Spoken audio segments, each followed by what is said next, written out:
Bahasa Indonesia adalah bahasa resmi Negara Kesatuan Republik Indonesia, sekaligus bahasa persatuan bangsa Indonesia. Dari sudut pandang linguistik, bahasa Indonesia merupakan varian dari bahasa Melayu dengan dasar bahasa Melayu Riau yang telah berkembang akibat penggunaannya sebagai bahasa kerja dan proses pembakuan pada awal abad ke-20. Saat ini, bahasa Indonesia terus berkembang dengan pengayaan kosakata baru, baik melalui penciptaan maupun penyerapan dari bahasa daerah dan bahasa asing. Bahasa Indonesia yang digunakan saat ini berasal dari bahasa Melayu, yang telah lama digunakan sebagai lingua franca atau bahasa pergaulan. Tidak hanya di Kepulauan Nusantara, tetapi juga hampir di seluruh Asia Tenggara. Hal ini didukung oleh penemuan prasasti-prasasti kuno yang ditulis dalam bahasa Melayu. Secara resmi, bahasa Indonesia diumumkan pada peristiwa Sumpah Pemuda pada tanggal 28 Oktober 1928. Pengumuman tersebut bermakna politis karena bahasa Indonesia dijadikan alat perjuangan oleh kaum nasionalis yang juga berperan sebagai perencana bahasa untuk mencapai kemerdekaan dan kedaulatan Indonesia. Hal ini menunjukkan bahwa nama bahasa Indonesia sudah ada sebelum Sumpah Pemuda. Fakta sejarah menemukan bahwa sebelum tahun 1928 sudah ada gerakan kebangsaan yang menggunakan nama Indonesia dan memiliki konsep tentang bahasa Indonesia. Bahasa Melayu sebagai salah satu bahasa di Kepulauan Nusantara telah lama digunakan sebagai bahasa perhubungan. Sejak abad ke-7 Masehi, bahasa Melayu kuno yang menjadi cikal bakal bahasa Indonesia telah digunakan sebagai bahasa perhubungan pada zaman Kerajaan Sriwijaya. Selain sebagai bahasa perhubungan, pada masa itu bahasa Melayu juga berfungsi sebagai bahasa kebudayaan, perdagangan, dan bahasa resmi kerajaan. Bukti sejarah seperti Prasasti Kedukan Bukit di Palembang bertahun 684, Prasasti Kota Kapur di Bangka Barat bertahun 686, Prasasti Karangbrahi antara Jambi dan Sungai Musi bertahun 688 yang bertuliskan Prasasti Nagari dan berbahasa Melayu kuno memperkuat dugaan tersebut. Selain itu, Prasasti Ganda Suli di Jawa Tengah bertahun 632 dan Prasasti Bogor bertahun 942 yang berbahasa Melayu kuno menunjukkan bahwa bahasa tersebut tidak hanya digunakan di Sumatera tetapi juga di Jawa. Beberapa alasan lain yang mendorong dijadikannya bahasa Indonesia sebagai bahasa kebangsaan adalah sebagai berikut. 1. Bahasa Indonesia sudah merupakan lingua franca, yaitu bahasa perhubungan antar etnis di Indonesia. 2. Meskipun jumlah penutur aslinya tidak sebanyak bahasa Jawa, Sunda, atau Madura, bahasa Melayu memiliki daerah persebaran yang sangat luas dan melampaui batas-batas wilayah lain. 3. Bahasa Melayu masih berkerabat dengan bahasa-bahasa Nusantara lainnya sehingga tidak dianggap sebagai bahasa asing. 4. Bahasa Melayu memiliki sistem yang sederhana sehingga relatif mudah dipelajari. 5. Faktor psikologis yaitu adanya kerelaan dan kesadaran dari penutur bahasa Jawa, Sunda, serta bahasa-bahasa lain untuk menerima bahasa Melayu sebagai bahasa persatuan. 6. Bahasa Melayu memiliki kemampuan untuk dipakai sebagai bahasa kebudayaan dalam arti yang luas. Pada zaman Kerajaan Sriwijaya, bahasa Melayu kuno digunakan sebagai bahasa kenegaraan.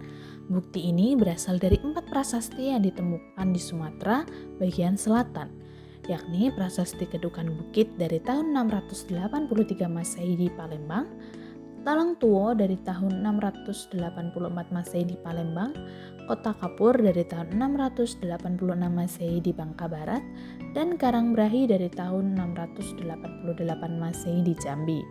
Prasasti-prasasti ini ditulis dengan aksara Pranagari dan menggunakan bahasa Melayu kuno yang bercampur dengan kata-kata bahasa Sanskerta.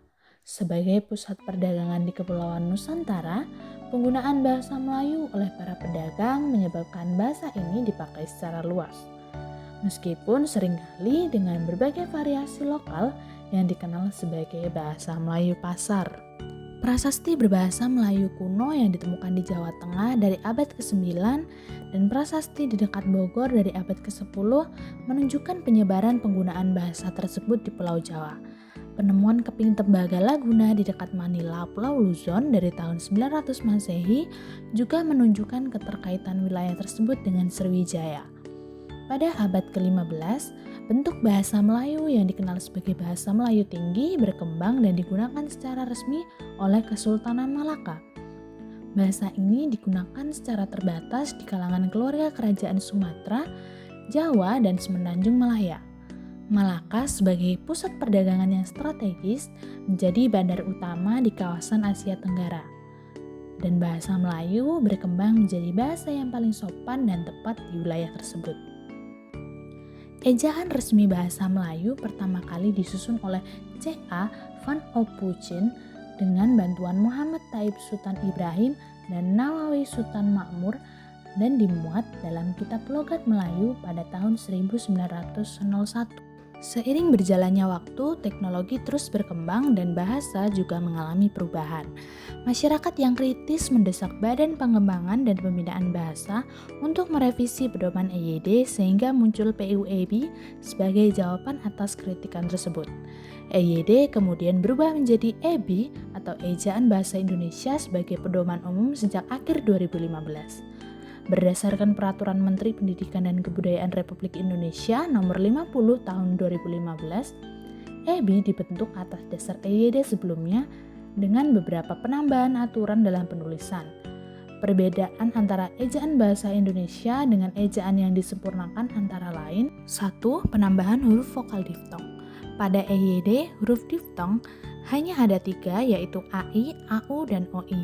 Sedangkan pada EBI, huruf diftong ditambah 1 yaitu EI, misalnya pada kata geyser dan survei.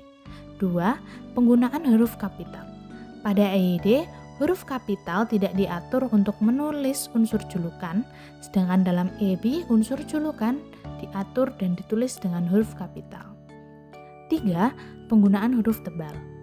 Dalam EYD, fungsi huruf tebal ada 3, yaitu menuliskan judul buku, bab, dan semacamnya, mengkhususkan huruf, serta menulis lema atau sublema dalam kamus.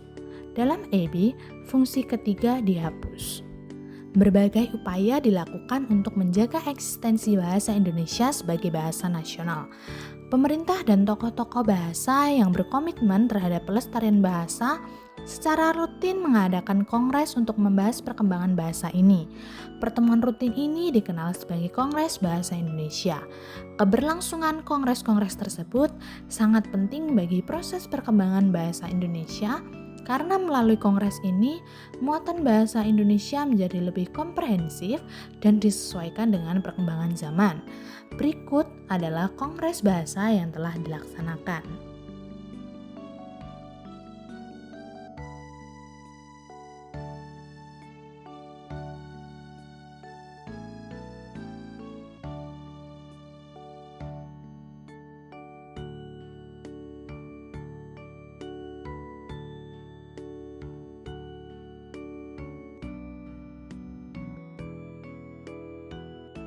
Kedudukan bahasa merujuk pada status relatifnya sebagai simbol nilai budaya yang dihasilkan dari nilai sosial tersebut.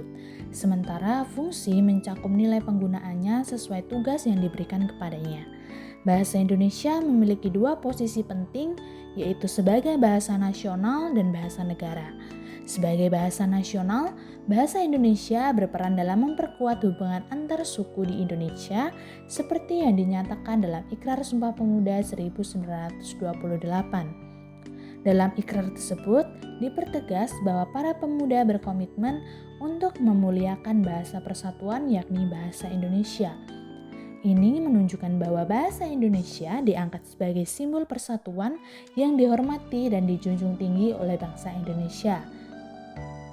Sebagai bahasa negara, bahasa Indonesia dinyatakan sebagai bahasa resmi sehari setelah proklamasi kemerdekaan Republik Indonesia, sejalan dengan diberlakunya Undang-Undang 1945 Pasal 36 Bab 15 Undang-Undang Dasar 1945 menegaskan bahwa bahasa negara adalah bahasa Indonesia.